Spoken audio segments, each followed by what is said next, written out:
Hello, scum. Jen Neela here. Today's transmission is not to do with the rise of Skywalker, but my favorite silver-helmeted friend, the Mandalorian. Yes, he's the featured character on a brand new TV show on Disney+. I wanted to share my thoughts on the show, and then go into some speculation of where the story may go next. While others have done more comprehensive reviews of the show, I'm going to focus on the character study with our main protagonist, the Mandalorian himself. Spoilers ahead. First off, I just want to say that I enjoyed this show overall very much. It resonated emotionally with me, and I was trying to figure out how it did that. I think it's because it takes its time to build the world, the characters, especially the Mandalorian himself, and lands the expressive moments at just the right time. Events really hit me, and in the moments where they were meant to. The show also has laser focus in what it wants to be. A story about a quiet, cynical, and rather lonely man who undergoes a thawing of his heart. I like to call this archetypal character the frozen man. Not only is he showing a characteristically cold attitude towards most people he meets, he is figuratively cold. He's stagnated where he is, growing frost and ice on his soul, so to speak. It's all about getting that next bounty, the next paycheck, that next rank or recognition in his tribe. Maybe one day he'll make something of himself, and he'll gain his honor by pulling himself up by the bootstraps. He is a Mandalorian, right? Until he reaches the child, otherwise known by our world at large as Baby Yoda. This baby breaks barriers that he put around himself. First, it subverts and disobeys him frequently, making him have to improvise based on its needs and desires. Second, it displays uncanny force sensitivity, which he apparently has never heard of before, and becomes indebted to this little creature when it saves his life. Last, it's a foundling, as far as he can tell, and like all foundlings, needs safety, security, and a healthy upbringing. And while Mando ends up feeling morally obligated to keep this child out of harm's way, that's not what his bond with the child is really about. What he realizes is he doesn't have what it takes to take care of this child. His lifestyle is too rough, it's too closed off as it is, and he can't possibly have someone tagging along with him every waking moment, because it makes him vulnerable too. Or worse, he may be forced to break the creed he so to uphold, or so he thinks. Multiple changes happen to Mando throughout Season 1. First, he questions his old morals of being a bounty hunter, and that money isn't everything. However, slowly but surely, he has started to question something a lot deeper, the Mandalorian creed itself. The peaceful life of Sorgan in Chapter 4 is his first taste of something more, something he always secretly wanted, but he refuses it. I don't belong here, so he says. So he thinks. Is really his personality that isn't the type for settling down? Or is it that he feels that he doesn't deserve it? At least, not yet. In his eyes, he's not even sure if he's truly followed the creed to a T, despite religiously adhering to the helmet rule and a warrior nomad's life. Maybe, just maybe once he gets real status as a Mandalorian, when he's graduated, so to speak, then he can settle down, or at least think about it. But there is unfinished business, not just with the child, but with himself. Another story arc he has is particularly about his disdain for droids. It starts with generalized hate for all of them, but as he comes to work alongside more, he gives them respect and ultimately admiration. By the time he actually entrusts his life with IG-11 in the season finale, it's not simply that he's gotten over his prejudice against droids, he's actually letting go of why he hated them in the first place. They killed his parents. he finally puts the pieces together that yes, droids are only in the image of their maker, and when it is fashioned by a good, honest soul, that is what it becomes.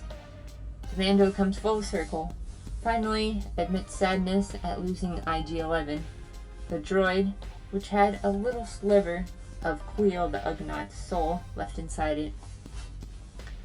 What I predict to happen in the coming season is a far deeper, more serious look at the character of Mando. I think we're going to see an even darker side of him than we first knew. Something is going to be stirred up inside him by this new villain, Moff Gideon, that he must either feed it or fight it. Fear, anger, hate. Mando is likely not force sensitive, but I think the writers of the show aren't going to shy away from giving him an encounter with the dark side. Seer Jenda of Jedi Fallen Order admitted to struggling with the dark side even though she cut herself off from the Force. Yes, the struggle is in everyone. Likewise, I think the child is going to be even more important than ever. It's going to be Mando's tether to the light, to compassion and peace. The child has now stayed loyal to him for the most part, but it also possesses an innocence which aligns it to the light in general. It saved Greef Karga's life as well in Chapter 7, if you remember. If Mando ends up falling into darkness, I think the child's gonna be one of the only things holding him back from true evil. This child didn't come into his hands by chance. It is the will of the Force. He needs the child as much as it needs him. Despite the character arc he already has, which has shown him to be an honorable and basically moral person, he's going to be tempted far greater than he's prepared for. Not when he has to face down the very usurper of the Mandalore's honor and title. Another thing that I predict in the future, if not in Season 2, is that Mando will actually come face to face with other Mandalorians that he will not align with. For one reason or another, he will fundamentally disagree with something about their adherence to the Creed, if not the Creed itself.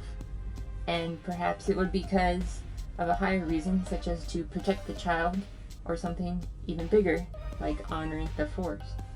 I do think Mando will learn a lot about the Force in the next season, and I think it will attract him even more than being a Mandalorian. He may even consider quitting altogether when he thinks his supposed brothers and sisters are doing something incredibly wrong, perhaps the taking of innocent life, or even the abandonment of innocent life just to save their own skins. If his old ways of thinking were shook in this first season, just wait till the next one. Nevertheless, I think he'll come to the conclusion not to abandon the Creed. Rather, I think he will blend the teachings of the Force with the Mandalorian way and build something stronger. What it means to be a Mandalorian will take on a whole new level for him, beyond the helmet, beyond the armor and weapons. How long it will take for him to reach this point? It might be a multi-season arc, if this goes on for 3 or even 4 seasons total. All I look forward to is this show putting clear and heavy focus on that theme of synthesis, of balance. Will it lead to him becoming the Mandalore, wielding the Darksaber? Who knows? I don't really care either way. That's not as important to me as what he's going to learn along the way. They say Star Wars is for children, and one of Star Wars' greatest strengths is its mythology. It's both the hero's journey and a coming-of-age story. Mando is following these steps in his own way, getting the call to adventure, doing heroic deeds, learning about sacrifice and all that. But he hasn't quite reached the pit of despair, the cave of darkness. Season 1 has been a surface level development of Mando. That's just my impression. Not that it's a bad thing, because it still established who he is really well. But there's so much more to develop with him. And I hope just because this show is designed to be kid-friendly, that it won't mean the writers and directors shy away from some of the darker aspects of Star Wars. Children need to see these things too. It's a part of growing up. But they need a guide to get through the darkness. And I think this show has set itself up to tell that tale just right.